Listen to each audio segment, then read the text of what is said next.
అధ్యక్ష నేను నిజం పక్షాన ఉన్నాను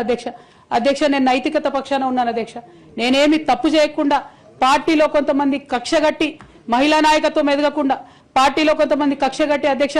ఎక్కడైతే ఉద్యమకారుల మాటలు కేసీఆర్ గారికి చేరుతాయో ఎక్కడైతే సామాన్య కార్యకర్తల మాటలు కేసీఆర్ గారికి చేరుతాయో ఎక్కడైతే పేదవాళ్ళ మాటలు కేసీఆర్ గారికి చేరుతాయి అనుకున్నారు అధ్యక్ష వాళ్ళకు అడ్డు కూడా గట్టి ఇవాళ నన్ను పార్టీ బయట వేసినారు అధ్యక్ష అటువంటి పార్టీలో నేను ఉండదలుచుకోలేదు అధ్యక్ష కాకపోతే మీతో నేను రిక్వెస్ట్ చేస్తా ఉన్నా అధ్యక్ష ఏ పొలిటికల్ పార్టీ అయినా అధ్యక్ష రాజ్యాంగాన్ని స్ఫూర్తిగా తీసుకొని పనిచేయాలి అధ్యక్ష బీఆర్ఎస్ పార్టీ